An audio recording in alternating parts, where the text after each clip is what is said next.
Welcome back again, everyone. So, Wednesday, the Addams Family reboot about Wednesday Addams, the teenage daughter of the Addams Family, is a hit. According to this article here from Deadline, Wednesday summons record-breaking debut week on Netflix with 341.23 million hours viewed. So it's a hit. People are really enjoying it. There is Luis Guzman as Gomez Addams, Jenna Ortega as Wednesday Addams, and Catherine Zeta-Jones as Morticia Addams. So it's up there, it's really big. Wednesday has some of the new record for Netflix. The Supernatural series drew a whopping 341.23 million hours viewed in its first week on the streamer, soaring to the top of the TV charts. It now holds the record for the most hours viewed in a week for any English language TV series on Netflix. Impressively, that beats Stranger Things 4, which previously held the title. At its peak, the first 7 episodes of Stranger Things 4 notched 33.5 million hours viewed, and in their first full week on the service. The current all-time record holder is Squid Game. That's a really nice series with 571.8 million hours viewed in its peak week on Netflix. Wednesday has made its way to the top 10 in all 93 countries that Netflix tracks, and it sits at number 1 in 83 of them, a record that is also shared with Stranger Things. According to Netflix, Wednesday has been viewed in more than 50 million households, so it's a big hit. I'm not really sure if I might watch it or not. Like as I say, I'm not a really big Addams Family fan. I mean, it is kind of difficult to find anything good to watch these days, so I might just check it out. Don't hold me to it. I'm just saying it might be right now, probably sometime later down the road I may decide to myself, well, I might give it a look or something, probably. But I'm not going to say 100% yes and no and all of that.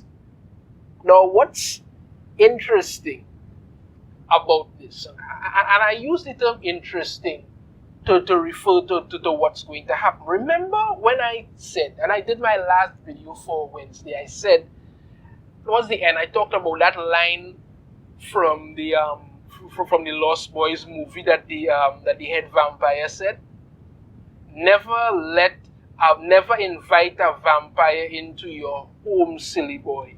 It renders you powerless. Well, again, as I said, they let these woke weirdos in, and they have been going at it ever since. And now they're coming at Wednesday again, because why? Now they want to start the shipping process all over again. Fans are shipping Wenclair in Wednesday, and we think it could happen. This is from some site called Distractify. I never even heard about them. I was looking for that the first time I see this. Apparently, Wednesday Addams has a best friend in this series who's a girl. And of course, they are trying to push this shipping thing because nobody can't be friends anymore. Everybody has to be secretly gay. Everybody has to be pining after somebody. Everybody has to want to do the dance with no pants with any and everybody. If 2 women or 2 girls are friends, they have to be gay. If a guy has a best friend, they have to be gay. This is what they always want. And they come out saying, fans are shipping Wenclair and Wednesday, and we think it could happen. I'm telling you, the vast majority of people don't think this. But less than 1% of them may go online and post that, Wenclair could be a thing. And these shill media sites push it so hard into your brain to make you start thinking and seeing exactly what they're doing. This is how they use social media to literally try and brainwash you into this nonsense. They go on and say, as we now rewatch and binge Wednesday over and over again, searching for the series' Easter egg and hidden details, one thing fans are quickly picking up on, and no, nobody's picking up on this, is a potential romance between Wednesday Addams, Jenna Ortega, and Enid Sinclair, Emma Myers. This read of the Netflix series has become so popular that hashtag Wenclair is even trending as their possible couple name. This is the kind of nonsense that they do.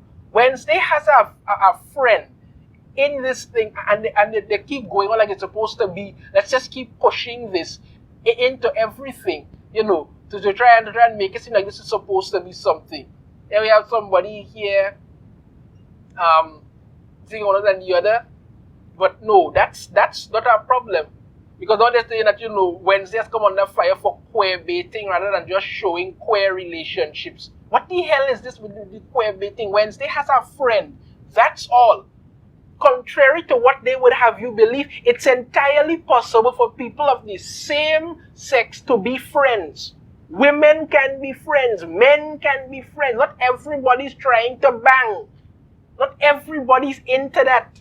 Just because you're trying to push it doesn't mean everyone is. But no, she has a friend here, and you're all trending online #WhenClear, because all they want is a bunch of shipping. That's what they want. And you think it ends there? No. Screen Rant has come out.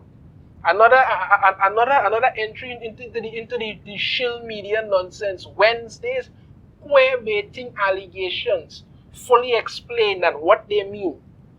When Netflix Wednesday has been accused of queer baiting, in what way? In what way? So because Wednesday has a friend, a best friend, who's a girl, automatically they're supposed to be dragging up tongue online because this is what about 10% of these weirdos actually want, and that makes it perfectly okay. That's it. But no, because they're not doing that, they're queer baiting.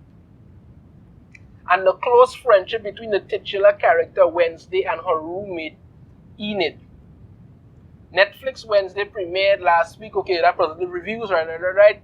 But the series is already plagued by allegations of queer baiting audiences with the relationship between Wednesday and her roommate, come best friend, Enid.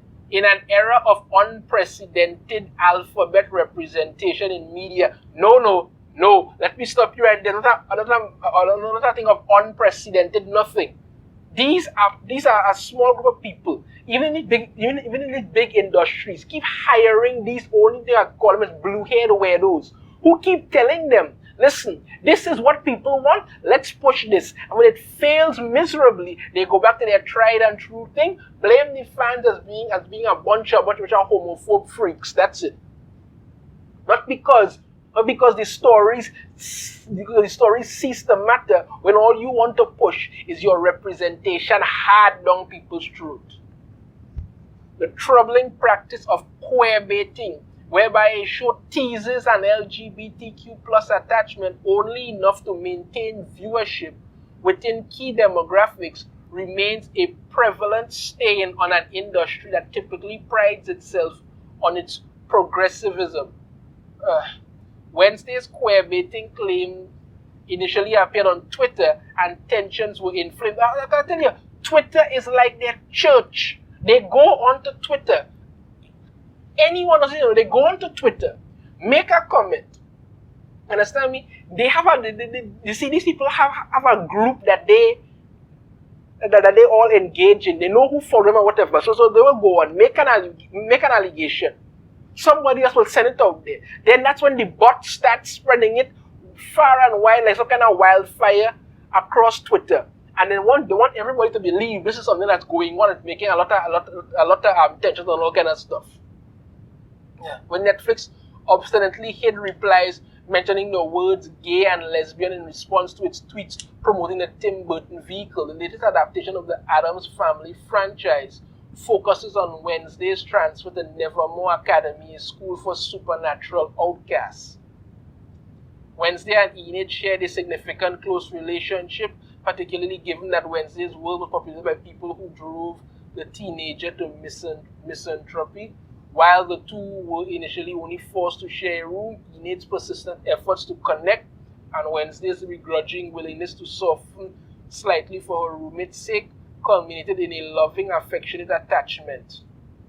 Canonically, the two were strictly platonic, Enid dating Ajax and Wednesday having shared a kiss with Tyler, but this precarious tightrope walk between suggestions and actual depictions of gay relationships is precisely what has frustrated fans of Wednesday. Why? Because you all want to be frustrated. You're trying to turn something into something that it's not.